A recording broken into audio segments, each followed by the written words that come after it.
Well, Cincinnati's largest cultural institution and arguably the coolest building has a new leader. The Cincinnati Museum Center board has appointed Elizabeth Pierce as its new president and CEO. She's been serving in the job on an interim basis. Pierce played a key role in the Museum Center's campaign to persuade voters to increase the county's sales tax by 0.25% in order to make the critical repairs to its Union Terminal home. Hamilton County voters approved it with 62% of the vote. The job includes oversight of the Cincinnati History Museum, Museum of Natural History and Science, Duke Energy Children's Museum, and the National Underground Railroad Freedom Center. We're delighted to have Elizabeth Pierce with us this morning. She's with Business Courier publisher Jamie Smith in the studio. Elizabeth and Jamie. Thanks, Peg.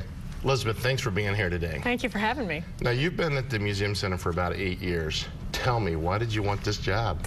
Well, I'm a total museum geek, and what we have at Cincinnati Museum Center and the National Underground Railroad Freedom Center is this beautiful confluence of history and science and early childhood development and modern abolition and worldview, films and exhibits that we bring the world to Cincinnati. So it is such an incredible privilege to be a part of that organization that is going to spark curiosity and wonder in kids of all ages, your grandkids, my kids, older adults. So we just have a wonderful opportunity to create exciting learning adventures and help develop those next generation of problem solvers and innovators. That's great. Now, again, because you've been there so long, what do you see as the biggest challenge of taking this new role? Well, so no doubt there are a lot of moving parts right now, and certainly chief among them is the renovation of Union Terminal, and that is going to be something that we want to make sure we keep the community abreast of as much as we can and invite them in to what I think is one of the greatest science teaching opportunities as we talk about architecture and engineering. But probably the biggest challenge with that is communicating to the community that we have paid for or will pay for with the sales tax the renovation of the building, but we really need to do some additional fundraising and community development partnerships for the content inside the building and growing our endowment as well. So three things happening kind of simultaneously. Right. Now, obviously funding has been an issue for a long, long time. And as you just talked about the tax passed, it was overwhelming how it passed.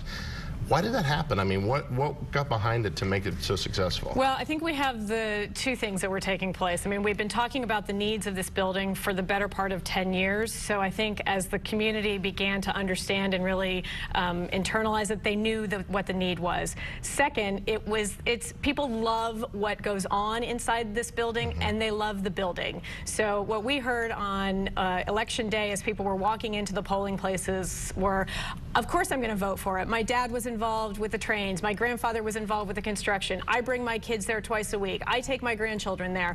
So we have the absolute sweet spot of people who are in love with the building and in love with the content inside of it. Okay, great. What can we expect as far as construction? I mean, what's the plan? When's it starting? Well, I'm told that everybody wants to mobilize for construction for spring of next year, that would make the most ideal sense to begin to kind of take the building apart. And so we will kind of probably be on that time frame and then have about 2 years in order to get the whole thing done. Yeah, not quite like a 5,000 square foot office. Let's get it done, and we're done in a month. Yeah, you got bits and pieces you're going to be moving all over. Right, absolutely. So somebody shared with me the other day and quantified we have 5 acres of masonry and brickwork that needs to be addressed on the facade of the building. So that'll take a little bit of time. Well, I think you're in for the game, and I'm so excited to see you at the Realm over there. Thank you. Look forward to having you back on the show as things progress. Absolutely. All right, again, congratulations.